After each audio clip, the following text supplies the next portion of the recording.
Hello guys, आज आपण जात आहोत श्री सोमेश्वर महादेव मंदिरात। हे मंदिर नाशिकच्या मध्यवर्ती बसस्थानकापासून 8 किलोमीटरच्या अंतरावर असून गंगापूर रस्त्यावर आहे। गोदावरी तीरी असलेल्या मंदिरात भगवान शिव व हनुमानाची मूर्ती असून परिसर वृक्षवेलांनी वेढलेला आहे। दर्शनानंतर बोटिंगचा आनंद घेता येतो। सोमेश्वर हे चित्रपटांच्या शूटिंगसाठी देखील प्रसिद्ध आहे। सोमेश्वरला जाताना आनंदवली नावाचा परिसर लागतो।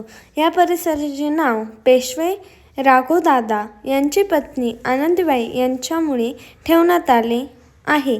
त्यांच्या या ठिकाणी काही काळ निवास होता। आनंदवली येथे गोदावरी तीरावर नवशा गणपतीचे आकर्षक मंदिर बांधले आहे। महाशिवरात्रीच्या निमित्त नाशिक येथील सोमेश्वर मंदिर महाशिवरात्री निमित्त सकाळपासून भाविकांच्या दर्शनासाठी रांग देखील असते। मंदिरात विश्वस्त मंडळापासून विविध धार्मिक कार्यक्रमांचा आयोजन करण्यात आले असून सकाळी 108 बाल तबला वादकांची सामूहिकरित्या तबल वादन करत ताल नमः शिवाय सादर केला। सोमेश्वर महादेव मंदिर संस्थानाला नियुक्त करण्यात आलेल्या 9व्या विश्वस्त मंडळाची पहिली महाशिवरात्र असून मंडळाने विविध धार्मिक कार्यक्रम आयोजित केले आहे। मंदिर रोषणाई करण्यात आली असून परिसर सुशोभित करण्यात आला आहे। सकाळपासून भाविकांची दर्शनासाठी गर्दी होत असते।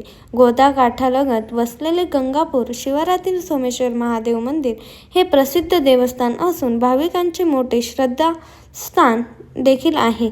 सकाळी 5 वाजता मंदिरात पारंपरिक पद्धतीने अध्यक्ष व विश्वस्त मंडळाच्या उपस्थितीत महाअभिषेकाचा सोहळा पार पडतो। त्यानंतर 108 बाल तबला वादकांची एकत्र येऊन तबल्यावर नमः शिवायचा धार धरला। सुमारे तासभर तबला वादकांनी सामूहिकरित्या तबला वादन सादर करतात व भाविकांचे लक्ष वेधून घेतात। सकाळी 9 वाजेपासून हे मंदिर ओपन असते। Please like, share and subscribe to my channel. Follow for more videos. हा व्हिडिओ तुम्ही कुठून बघताय ते मला कमेंट करून सांगा।